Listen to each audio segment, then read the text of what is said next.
तो सबकी दिलचस्पी इसमें है कि ये समझौता असल में है क्या। जानिए, बता रहे हैं लक्ष्मण रॉय। जी, सिंधु जल समझौता काफ़ी ज़्यादा इन दिनों चर्चा में है, क्योंकि ये एक ऐसा समझौता है जो माना जा रहा है कि समझौते को अगर नहीं मानेगी भारत सरकार तो पाकिस्तान की रीढ़ यहाँ पे टूट जाएगी। तो आइए समझाते हैं सिंधु जल समझौता है क्या। दरअसल ये 6 नदियों से जुड़ा हुआ है। एक नदी है सिंधु नदी, जो देखने जम्मू कश्मीर से चल करके पाकिस्तान तरफ जाती है। दूसरी नदी यहाँ पर आपको है झेलम नदी, जो भी जम्मू कश्मीर से चलती है और पाकिस्तान की तरफ जाती है। तीसरी नदी आप देखिए चिनाब नदी, वो भी कुछ दूर तक चलती है जम्मू कश्मीर में और फिर वो जाती है पाकिस्तान में। ज़्यादा हिस्सा पाकिस्तान में जाता है, लेकिन उद्गम स्थल भारत है। चौथी नदी है सतलुज नदी, जो कि जम्मू कश्मीर से चलते हुए पंजाब होते हुए फिर चली जाती है पाकिस्तान में। एक है रावी, जो कि थोड़ी दूर तक जम्मू कश्मीर में रहती है, फिर जाती है वहाँ पाकिस्तान में। और छठी नदी यहाँ पे आपको देखने को मिलेगी, वो है आपको ब्यास रिवर, जो आपको जम्मू कश्मीर से चल करके ये भी सीधे जाकर पहुँचती है पाकिस्तान में। इन तीनों 6 नदियों को देखेंगे तो जो 3 नदी जो ज़्यादा हिस्सा पाकिस्तान की तरफ है, उस समझौते के तहत पाकिस्तान का अधिकार उन 3 पे है, और इन 3 जो नदी है उस पर भारत का अधिकार है। अब बताते हैं कि आखिर ये समझौता हुआ क्या था। अब ये समझौता इन्हीं 6 नदियों को लेकर के हुआ था। ये समझौता आपको हुआ था 19 सितंबर 1960 को। 19 सितंबर 1960 में एक करार हुआ था, भारत पाकिस्तान के बीच एक करार हुआ था। और इस करार के तहत जो 6 नदियां आपको दिखाए मैंने, उन 6 नदियों के पानी के बंटवारे को लेकर करार हुआ था, जिसमें पाकिस्तान के हिस्से में सिंधु, झेलम, चिनाब और भारत के हिस्से में बाकी 3 नदियां यहां पे गई। उस करार के मुताबिक जो सबसे महत्वपूर्ण बात यहां पर है कि जो पानी बहता है, उस पानी को रोकने वाले कदम भारत नहीं उठाएगा, ये कहा गया था। क्योंकि पानी रोकेगा तो पाकिस्तान में सूखा पड़ जाएगा। सिर्फ सिंचाई और बिजली जैसे कामों में उस पानी का इस्तेमाल भारत कर सकता है, वो जो 6 नदियां जो भारत से निकल कर जाती है। तो पानी के बहाव की जानकारी दोनों देश आपस में साझा करेंगे। भारत जानकारी देगा पानी कितना आ रहा है, कितना तेज आ रहा है, कितना कम आ रहा है।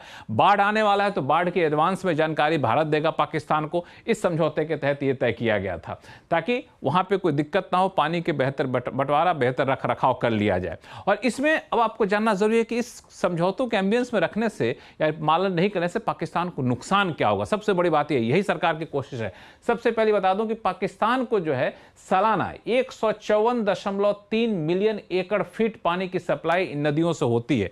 वो नदियां जो भारत से निकल कर जाती हैं, इन नदियों का 80% से ज्यादा पानी पाकिस्तान को जाता है। वो नदियां जो भारत से निकल कर जाती हैं, पाकिस्तान के पंजाब, सिंध में पानी का मुख्य स्रोत यही 6 नदियां होती हैं। सिंचाई की व्यवस्था हो, खेती की व्यवस्था हो, सब कुछ इन्हीं नदियों के सहारे चलता है। पीने के पानी के लिए भी पाकिस्तान इन्हीं नदियों पर निर्भर होता है, जो नदी भारत से निकल करके जाता है। और इसके लिए आपको बता दूं कि इसमें सबसे महत्वपूर्ण बात यह है कि जब यह समझौता किया गया, इस समझौते के तहत कि सवाल उठता है कि एम्बियंस में रखने से पाकिस्तान को कितना नुकसान पहुंचाया जा सकता है।